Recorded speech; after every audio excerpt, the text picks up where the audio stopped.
Que esse vídeo seja uma revelação para a sua vida, e que após assisti-lo, você reflita que caminho você tem tomado. Preste atenção nisso. A primeira vez que Deus falou com Abraão foi em Gênesis capítulo 12, versículo 1. Ora, o Senhor disse a Abraão: sai-te da tua terra, da tua parentela e da casa de teu pai, para a terra que eu te mostrarei. Você notou qual foi a primeira palavra que Deus falou com Abraão nesse versículo? A primeira palavra que ele disse foi: sai. São apenas 3 letras, mas possui um significado espiritual muito grande, e essa pequena palavra é fundamental no Evangelho.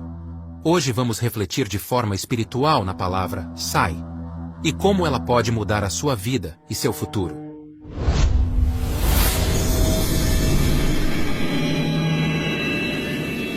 Se existe alguém que odeia essa palavra, esse alguém é o diabo e seus demônios, pois quando estão incorporados em pessoas, eles não querem ouvir sai. E quando chega a hora do homem de Deus falar a palavra sai, esses espíritos gritam, entram em pânico, eles não gostam de ouvir a palavra sai. O pastor diz: em nome de Jesus, sai. Mas mesmo saindo, eles ainda são um perigo. Jesus nos faz um alerta. Jesus nos fala que eles não se dão por vencidos, como podemos ver em Mateus 12, versículos 43 a 45. E quando o espírito imundo tem saído do homem, anda por lugares áridos, buscando repouso, e não o encontra, então diz: voltarei para a minha casa, de onde saí, e voltando, acha-a desocupada, varrida e adornada. Então vai, e leva consigo outros 7 espíritos piores do que ele, e entrando, habitam ali. E são os últimos atos desse homem piores do que os primeiros. O espírito imundo, mencionado na Bíblia, se acha dono do corpo e da alma da pessoa que ele está usando. Ela fica desassossegada, vive com dúvidas, medos, dores e preocupada, ou seja, ela não tem paz na alma. Podemos dizer que esses seres são como parasitas, necessitam do ser humano, e uma vez expulsos de uma pessoa, acabam andando por lugares áridos e necessitam de repouso. Então eles voltam para ver como a pessoa está. E se há a possibilidade de voltar à casa que um dia habitou? Essa casa somos nós, nosso corpo. Vemos nesse versículo que quando um espírito imundo sai, nós ficamos como uma casa varrida e adornada. Nós ficamos bem, ficamos livres, ficamos leves. Mas o problema está quando essa casa que está tão limpa e arrumada está vazia. Leia novamente. E voltando, acha-a desocupada, varrida e adornada. Esse é o segredo para o diabo não conseguir acessar a sua vida e o seu corpo. A casa tem que estar ocupada. Sua mente tem que estar ocupada. Mas ocupada do quê? Do Espírito Santo. Temos nesse canal um vídeo que fala sobre a diferença entre corpo, alma e espírito. Mas vou te dizer de forma resumida: alma são nossas emoções. É o que nos faz humanos. Sem a alma seríamos como robôs. Já o espírito é a nossa inteligência humana. A forma como nós raciocinamos é a razão. Logo, o Espírito Santo é a forma de pensar de Deus em nós. Quem tem o Espírito Santo tem domínio sobre os desejos da alma, sobre os desejos do coração. Age pelo que é certo. Quem tem o Espírito Santo domina seus desejos, pois teme a Deus. Então, se o mal sai da pessoa, e quando volta, vê essa casa limpa e adornada, porém agora nesta casa está morando o Espírito de Deus, o diabo não tem mais acesso a essa pessoa, pois o mal atua agindo em nossas emoções e pontos fracos. E se a pessoa deixou de agir pelo sentir e passou a agir pela razão, mesmo sofrendo por conta disso, esse demônio não consegue entrar. A casa já está ocupada com o Espírito de Deus. Mas infelizmente quando eles voltam à casa, não está ocupada com o Espírito Santo. E com isso, a pessoa acaba correndo um grande risco. Por exemplo, uma moça se liberta na igreja de um demônio, fica livre desse mal, então fica adornada e arrumada, porém ao viver sua vida no mundo, acaba olhando um rapaz muito bonito, se apaixona por sua beleza. Porém, não é um rapaz bom, tem vícios, é mulherengo, vive de esquemas, mas é muito bonito. Então o coração dessa jovem acaba desejando esse rapaz. Mas, se a moça é guiada pelo Espírito Santo, ela para, pensa e sai fora. Mesmo não sendo aquilo que ela quer fazer, Por temor a Deus ela sai fora. Agora, se a moça é guiada pelas emoções da alma, do coração, se a casa está vazia, então ela se entrega. O mal então entra com mais 7. Ela fica grávida. E esse moço usado pelo próprio mal não assume o filho. E ela fica sozinha e se sentindo um lixo, a ponto do mal que entrou nela fazê-la entrar em depressão. E até fazê-la se matar. Tudo isso por conta de não ter feito uso da palavra sai e ter agido seguindo o coração. Talvez, alguém já deve ter falado para você. Siga o que o seu coração diz. Nunca faça isso.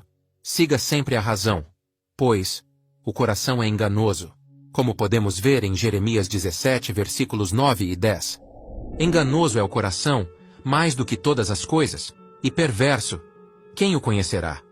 Eu, o Senhor, esquadrinho o coração, eu provo os pensamentos, e isso para dar a cada um segundo os seus caminhos, e segundo o fruto das suas ações. Deus sabe as nossas reais intenções, e o que está dentro de nós. Quem segue o coração dá brecha para o diabo. Quem segue o coração não aceita a palavra sai. Com isso entendemos o porquê de muitas pessoas serem influenciadas por essas forças malignas. A pessoa ainda não aceitou a palavra sai na sua vida. Da mesma forma que as forças malignas não gostam da palavra sai, as pessoas também não gostam. Não aceitam. Ela já ouviu pastores pregando e dizendo sai da promiscuidade, sai dos vícios, sai do adultério, sai da mentira, sai da pornografia, sai da vida louca, sai da mágoa, sai do ódio por alguém, sai dos maus olhos. Mas essas pessoas não aceitam esse sai. Não gostam quando se fala em ter que abandonar as coisas que nela geram emoções. A mágoa é uma emoção. O ódio também. E o mal entra através dessas emoções. O mal age nas emoções do coração, que satisfazem a alma. A pessoa não quer sair do pecado. Vem se batizar na igreja, se converte. Mas a pessoa pensa, mas aí não vou poder mais beber, fumar, andar com meus amigos nos fluxos. Vou ter que sair do mundo. Então, a pessoa acaba resistindo, dizendo para si mesma, ainda não é o momento. Deixa eu viver mais um pouquinho. Mas essas pessoas não se atentam que podem perder a sua vida amanhã. E vivendo fazendo as coisas desse mundo, para onde irá a sua alma? Que adianta ter prazer com as coisas desse mundo e depois viver a eternidade no inferno? Quem se converte não pensa nos prazeres do agora, pensa na vida que vai ter depois dessa. Jesus disse sobre isso em Mateus 16, versículo 25, porque aquele que quiser salvar a sua vida, perdê-la-á, e quem perder a sua vida por amor de mim, achá-la-á. Há ainda aquelas pessoas que se libertaram, estão um tempo na igreja, porém as coisas de Deus já não brilham mais os olhos, os milagres já não surpreendem mais, estão acostumadas com os sinais de Deus. São pessoas que estão na igreja porém, conhecem a Deus apenas por seus sinais, e nunca tiveram um encontro real com Deus. São como o povo hebreu que saindo do Egito, viu muitos sinais e maravilhas de Deus. Mas não tiveram um encontro real com Deus. E por conta disso mesmo, vendo os sinais e maravilhas que Deus fez, acabaram fazendo um bezerro de ouro para adorar. Moisés teve um encontro pessoal com Deus. O povo não.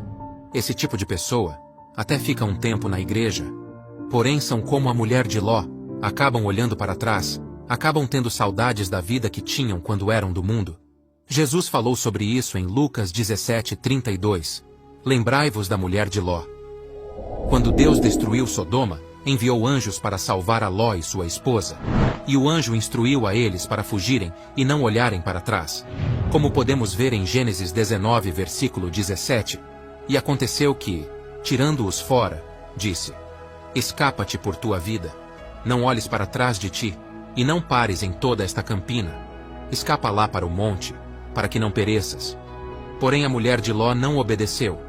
Parou e olhou para trás, e foi transformada em uma estátua de sal, como está escrito em Gênesis 19, versículos 25 e 26, e destruiu aquelas cidades e toda aquela campina, e todos os moradores daquelas cidades, e o que nascia da terra. E a mulher de Ló olhou para trás, e ficou convertida numa estátua de sal. Infelizmente muitos têm olhado para trás, aceitam o sai durante um tempo, mas logo se perdem, e voltam ao pecado. Aceitar a palavra sai é aceitar perder a